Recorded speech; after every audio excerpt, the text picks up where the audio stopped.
When you provide for walking, bicycling, and transit use, you have enormous capacity for growth.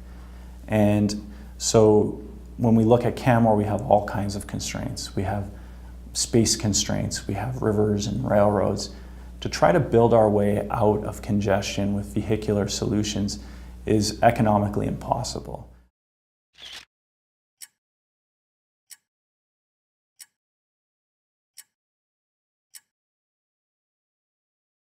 Mode shift, or really what it is just people making choices to travel outside of their car in different ways, is really important because this is the only way that we build capacity for community growth and visitation growth in our roads. This is really important as we look forward. We're quite limited here in Canmore in terms of the space we have to build roads and accommodate travel. And so encouraging as many people as possible to travel in different ways allows us to maintain room on the roads for those that need to and choose to drive. If we have the majority of people traveling 50 kilometers and under, and we've safely separated and protected out pedestrian and bicycle traffic on our main routes, those roads are going to be operating in a way that's probably twice as safe as our current roads operate.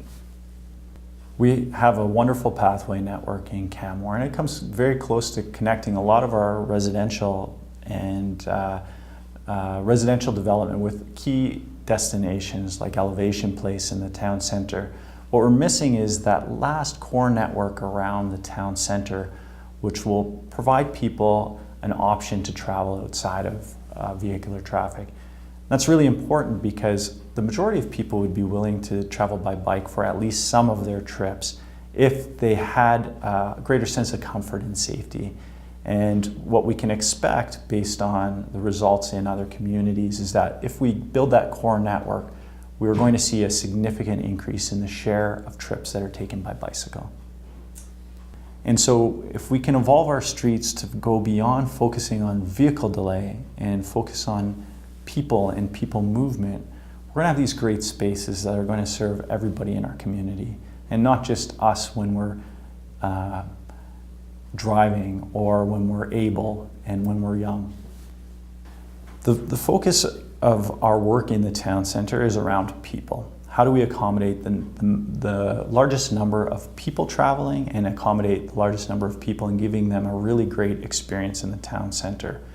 We want to focus on residents, we want to provide for visitors, and when you have a people-centric focus, you're really considering transportation from a more holistic perspective. How do we get people to the town center by transit? How do we enable them to walk? How do we enable them to bicycle? And of course, we'll always have a need for vehicular travel. And so how do we provide for that, but in a way that's balanced with the other objectives?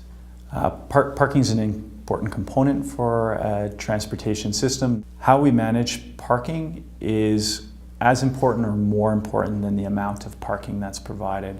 Currently, we have paved most every open surface in the town center if you look at it from an aerial map. And even during peak times, only about 3/4 of those parking stalls are ever used at any given time. What we do see though is that some lots fill and some streets fill at certain times of the day during peak periods.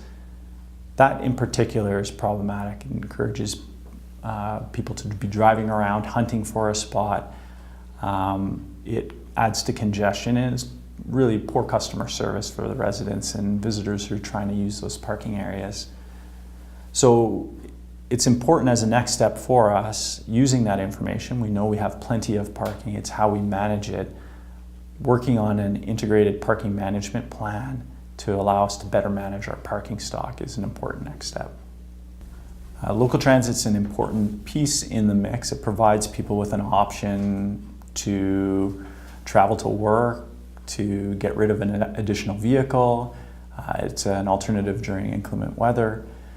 It provides for hundreds of trips per day currently, and we've seen 25% year-over-year growth with transit. With some of the recent bus stop improvements and route changes, we've seen a nice uptick in ridership. If we maintain our current levels and see that growth, we will easily hit our 2030 target of 5% transit mode share, and then that'll be a very important mix for managing traffic in our community. If you look at approaches that are going to provide for long-term capacity, build long-term capacity, it may come at a short-term expense for travel by vehicle. There may be an incremental increase in delay in the short term. However, in the long term, what you're going to see is all the benefits from less vehicular traffic, less congestion in the overall network. You're going to have quieter streets, safer streets, greener streets, more comfortable streets. You're going to have safer neighborhoods, quieter neighborhoods, calmer neighborhoods. And what would otherwise feel like a big, busy city is going to feel like the small town that I think all of us in Canmore here identify as being important for our community.